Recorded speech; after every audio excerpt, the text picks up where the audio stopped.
بسم اللہ الرحمن الرحیم الحمد للہ والصلاة علی اہلہا ما بعد۔ حضرت مولانا اسماعیل صاحب گودرا دامت برکاتہم، حضرت کہاں پیدا ہوئے، حضرت کی کیا قربانیاں ہیں، کب تبلیغی جماعت سے وابستہ ہوئے، یہ تمام تفصیلات آپ نے سنی ہوگی، ایک مستقل موضوع ہے۔ میں آپ کے سامنے حضرت مولانا کے 3 اوصاف رکھنا چاہتا ہوں، اس لیے کہ کسی بھی شخصیت سے مقصود اس کے اوصاف، اس کی خوبیاں ہوتی ہیں، شخصیت مقصود نہیں ہوتی، ورنہ شخصیت پرستی وجود میں آئے گی، کسی بھی شخصیت کی پوجا شروع ہو جائے گی۔ حضرت مولانا کی 3 اوصاف میں سے سب سے پہلا وصف آپ نے حضرت مولانا کو دیکھا ہوگا کہ حضرت مولانا کا جسم بھاری ہے۔ اس موٹاپے کے باوجود حضرت مولانا کھڑے ہو کر نماز پڑھتے ہیں۔ آپ نے یہ بھی دیکھا ہوگا کہ اتنا بھاری جسم جب حضرت سجدے میں جاتے ہیں تو پوری زمین ہلنے لگتی ہے۔ اللہ تبارک و تعالیٰ کو کتنا پیار آتا ہوگا کہ میرا یہ بندہ اتنا موٹا جسم ہے، اس کے باوجود کھڑے ہو کر نماز پڑھ رہا ہے۔ ہمارے لیے واقعتاً بہت بڑا سبق ہے۔ آج معمولی اعذار کی بنیاد پر چھوٹا سا عذر ہے، ہم لوگ کرسی پر بیٹھ کر نماز پڑھ لیتے ہیں، ہم کبھی سوچتے نہیں ہیں کہ ہم اللہ تبارک و تعالیٰ کے دربار میں کھڑے ہیں۔ ہم کسی معمولی بندے کے دربار میں نہیں کھڑے ہیں، ہم اللہ تعالیٰ کے دربار میں کھڑے ہیں۔ تو اللہ کے دربار میں کھڑے ہونے کے آداب کیا ہے، اس کی محبت کا تقاضا کیا ہے؟ حضرت مولانا کی زندگی ہمیں سکھا رہی ہے کہ اللہ تعالیٰ سے محبت کسے کہتے ہیں۔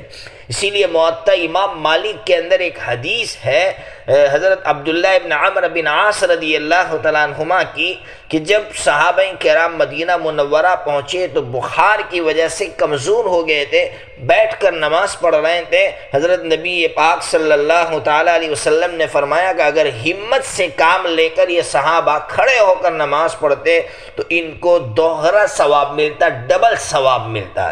اس لیے ہمیں بھی چاہیے کہ ہم ہمت سے کام لے کر کھڑے ہو کر نماز پڑھیں، اس کی کوشش کریں۔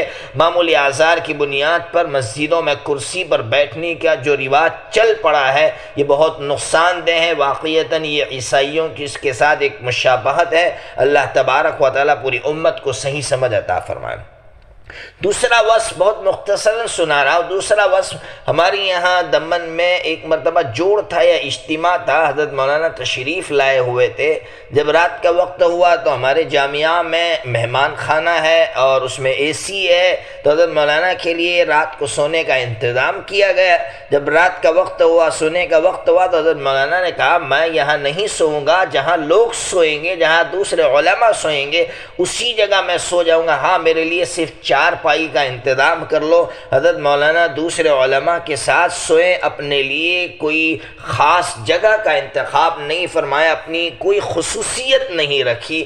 اس سے بڑی چیز کیا ہو سکتی ہے؟ ایک بندہ جس نے پوری زندگی تبلیغ میں گزاری ہو، پوری دنیا آنکھوں پر رکھ کر ان کو چلتی ہو، وہ بندہ اپنے آپ کو عام بندوں کی طرح مان رہا ہے، یہ بہت بڑا وصف ہے۔ آج ہم بڑی کتاب پڑھانے لگتے ہیں تو ہم اپنا بیگ نہیں اٹھا پاتے ہیں، ہم اپنا سامان نہیں اٹھا پاتے ہیں، انتظار میں ہوتے ہیں کہ کوئی ہمارا بیگ اٹھائے گا، کوئی ہمارا سامان اٹھائے گا۔ حضرت مولانا کی زندگی بہت بڑا سبق دے گئی۔ تیسرا وصف، ڈابھیل میں حضرت مولانا تو آتے رہتے ہیں، سال میں جو جماعت آتی ہے تشکیل کے لیے سال کے آخر میں، حضرت مولانا بھی آئے ہوئے تھے۔ تو ڈابھیل کے ایک حساس استاد حضرت مولانا الیاس صاحب لوہاروی دامت برکاتہم تشریف فرماتے، نماز کا وقت غالباً صف میں بیٹھے ہوئے تھے۔ حضرت مولانا اسماعیل صاحب دامت برکاتہم آئے اور عطر لگایا۔ جیسے عطر لگایا تو چونکہ حضرت مولانا الیاس صاحب لوہاروی دامت برکاتہم عطر کے معاملے میں بڑے حساس ہے، حضرت مولانا اسماعیل صاحب نے حضرت مولانا الیاس صاحب کا چہرہ پڑھ لیا کہ مولانا کو پسند نہیں آیا ہے، مولانا کو تکلیف ہوئی ہے میری وجہ سے، مولانا فوراً اٹھ کر وہاں سے دوسری جگہ چلے گئے۔ اللہ اکبر۔ لوگ عام طور پر یہ باتیں پھیلاتے ہیں کہ تبلیغی لوگ حساس نہیں ہوتے، باذوق نہیں ہوتے، ان میں کوئی ذوق نہیں ہوتا، ان میں کوئی حس نہیں ہوتی، جبکہ مولانا کی یہ زندگی بتا رہی ہے کہ جب محسوس ہوا کہ میرے اس عمل کی وجہ سے اس اللہ والے کو تکلیف ہوئی ہے، فوراً اٹھ کر چلے گئے۔ اس لیے تبلیغ کوئی معمولی چیز نہیں ہے، تبلیغ میں جڑے ہوئے لوگ حساس ہوتے ہیں، اور حضرت مولانا کی زندگی نے ہمیں یہ سب کچھ بتلا دیا۔ اللہ تبارک و تعالی حضرت مولانا سے ہمیں بہت کچھ سیکھنے کی توفیق عطا فرمائے۔ حضرت مولانا کا جو درد ہے، جو اضطراب، بے چینی حضرت مولانا کی، جب مولانا کرسی پر بیٹھتے ہیں آپ کا جسم بے چین ہوتا ہے، آپ کی روح بے چین ہوتی ہے، اس کا اظہار مولانا کی زبان سے مولانا خود فرماتے ہیں۔